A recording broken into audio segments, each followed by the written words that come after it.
many people had some comments and questions about the last homework assignment where you had to take a number with a fractional part, a decimal part, and figure out how many quarters and dimes and nickels and pennies were in that number, and realizing that sometimes when you would enter a number, a real number at the keyboard, for example 0.49, actually Python would indicate later on in the program that you had 0.48999999, and it was not exactly 0.49.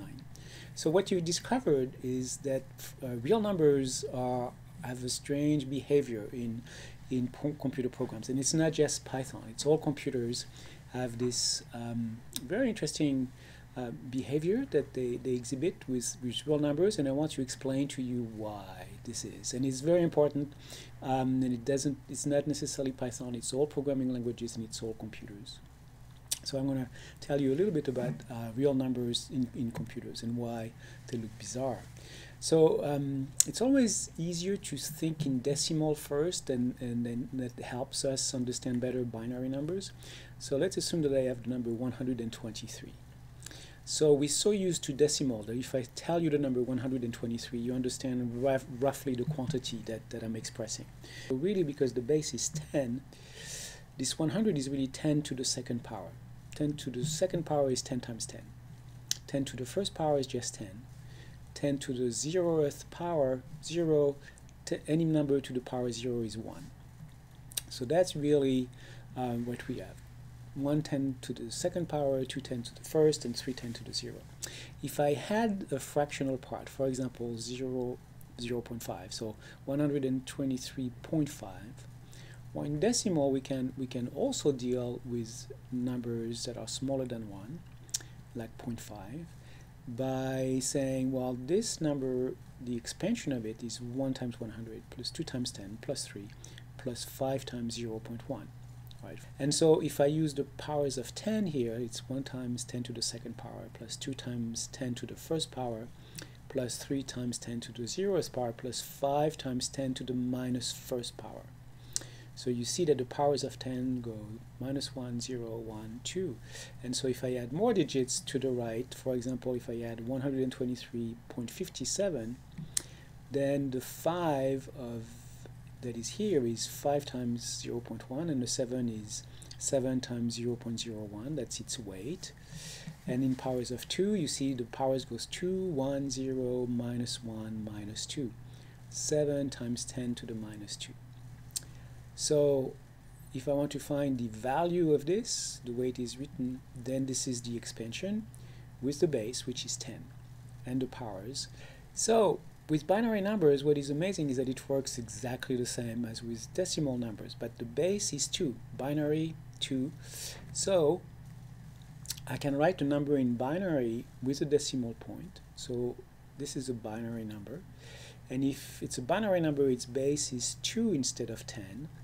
But I'm going to use the same powers. So this one is 1 times 2 to the third power, plus 0 times 2 to the second power, plus 1 times 2 to the 1, plus 1 times 2 to the 0, plus, so this one now is 1 times 2 to the minus 1, and this one is 1 times 2 to the minus 2. So that's its value. So if I look at what that is, that's 2 to the third is 2 times 2 times 2, that's 8. So that's 8. 0 times whatever is 0. 1 times 2 to the first power is 2. 1 times 2 to the 0th power is 1. 1 times 2 to the minus 1. So 2 to the minus 1 is 1 over 2, that's 0.5.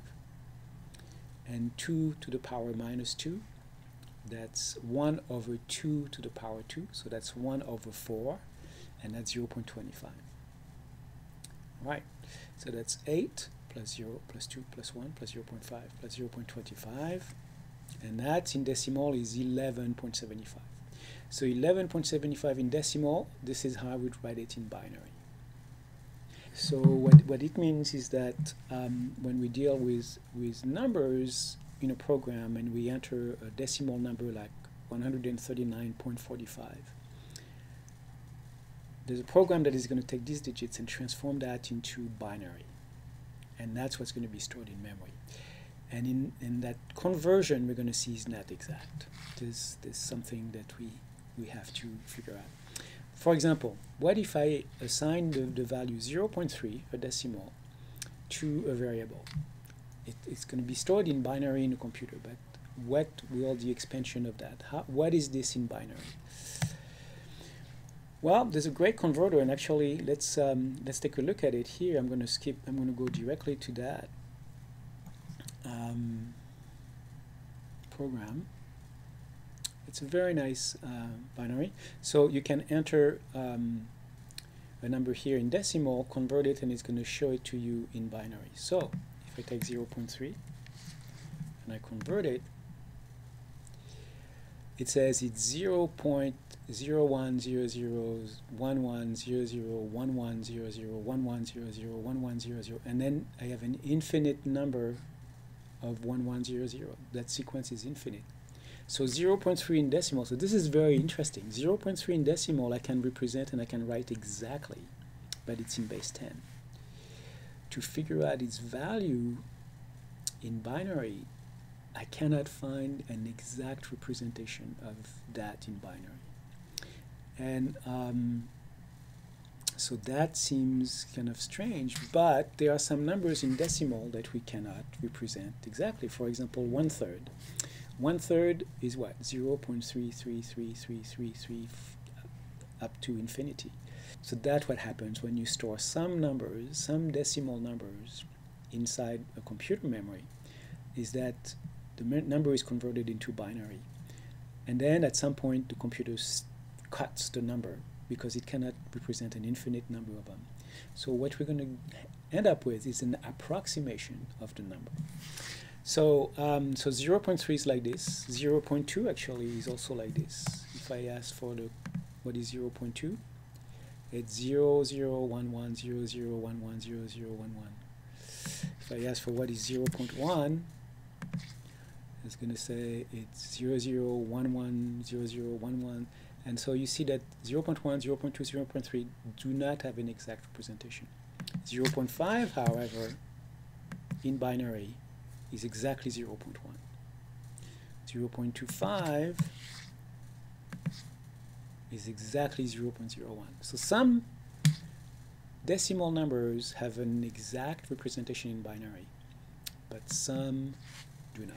So 0.3, the decimal value, if I try to represent it in binary, I'm going to only be able, I'm going to find that mathematically it's an infinite sequence.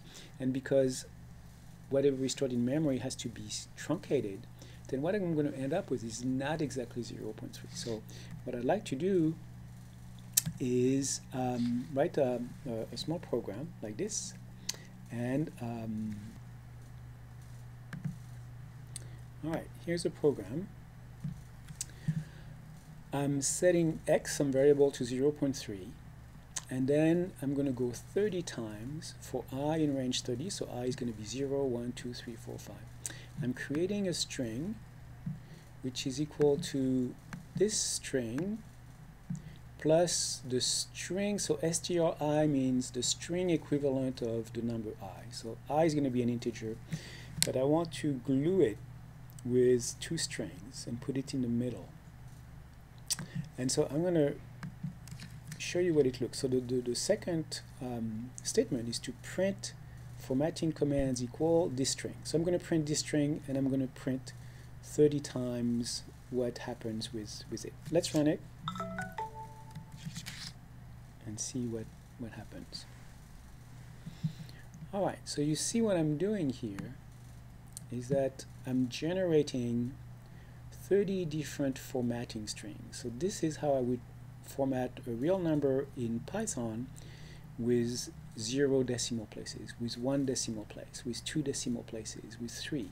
So the first argument in a field of 1, but I'm going to use more, with 3 decimal places, 4, 5, and the F is for float. So this is how I would want to format a number, so that's what my string formatting command is. And so this statement here says x is equal, use the formatting command that is going to look something like that, and ask it to format x. So it's going to print X formatted with 0 decimal places, 1, 2, 3, 4, and so on. So let me add here, I want these two print statements to be on the same line. So actually what I can do is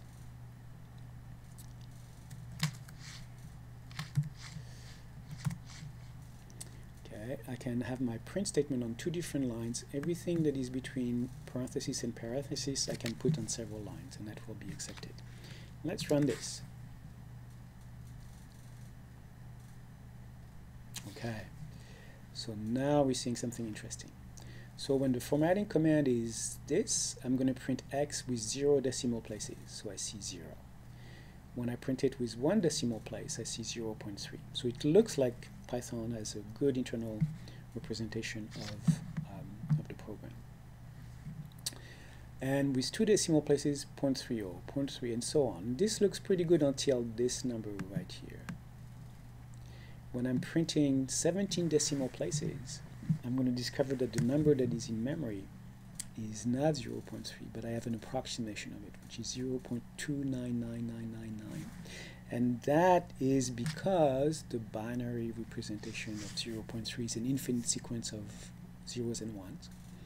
And it was cut, it was truncated. So wherever it was truncated, I made a small error. And that small error you see is here. That's the difference between this number and 0.3.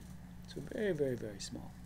And so actually when I print more digits, then I see that what is the value that I actually have stored in memory is not 0.3, but it's very close to 0.3.